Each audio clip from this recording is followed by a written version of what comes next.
Well, hey everybody, and welcome back. We are finishing out chapter 5 here today. Last time we saw that God was calling the church to care for the most vulnerable.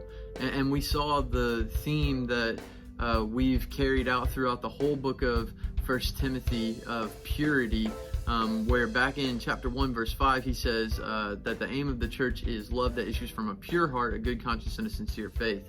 And so we saw this pure heart really played out in how we care for those who are most vulnerable in the church. And we're going to continue on that trend here of purity in the second half of chapter 5.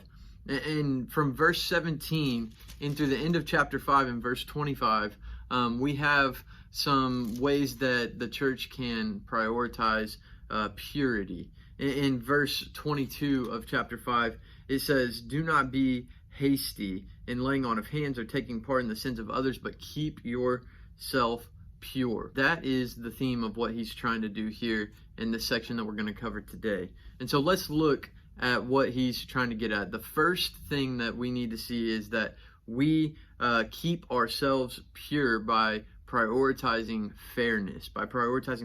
And what's the principles here that he plays out here? He starts out in verse 17 saying, "Let the elders who rule well be considered worthy of double honor, especially those who labor in preaching and teaching." And then he gives this illustration and a reference. In verse 18 it says, "For the scripture says, you shall not muzzle an ox when it treads out the grain, and the laborer deserves its wages."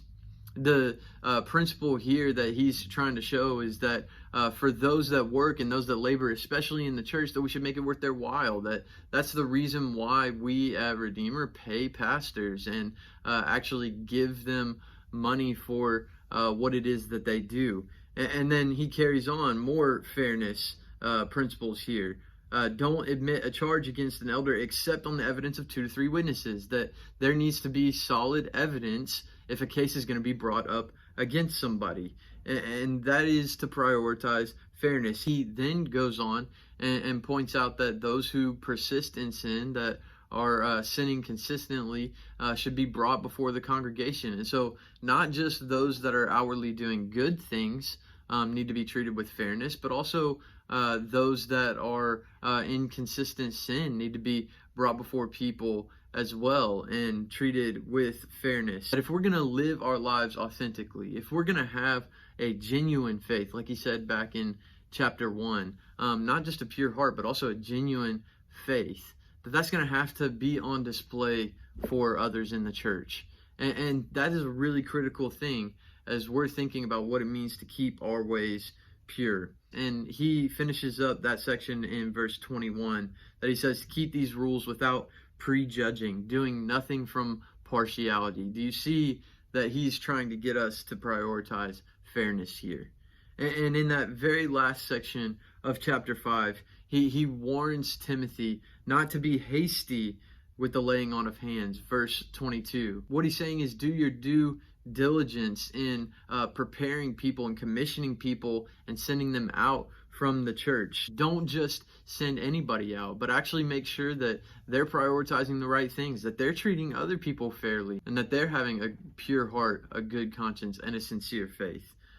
He finishes this section with this kind of confusing little parenthetical statement in verse 23. He says, "No longer drink only water, but use a little wine for the sake of your stomach and your frequent ailments."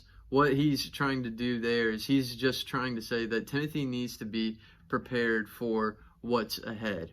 What he needs to do is actually not just go on with the flow, trying to push through and grind through with some of the challenges of ministry, but sometimes just take a breath and actually consider the scale of which the church is operating on. Consider the task, consider the burden and the weight that Paul is calling Timothy to in this task, to keep the church aimed and focused on love.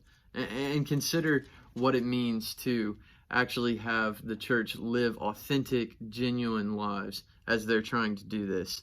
The last thing that he says here in verses 24 and 25, he says it's not only the bad things that can remain conspicuous that need to be brought out into the open, but in verse 25 he says Also, the good works are conspicuous, and even those that are cannot remain hidden. He's saying the good things that we keep inside of us, not just the bad things that'll one day come out and be shown as our true selves, but also the good things are going to be brought out into the open. And that's an encouragement for us as the church. If we're prioritizing purity, if we're keeping love as our focus, if we're keeping love as our aim, people are going to see that in the church. And so Paul is telling Timothy, don't keep those things inside. Instead, actually work for those things. Get those good things out in the church so that people see what the church is doing as they're loving others. And that's what we want to do with RSM. That's what we want to do at Redeemer, is to keep us aimed at love, to keep those good things out, open, authentic, so that people can see that we're a church that has a pure heart, a good conscience, and a sincere faith.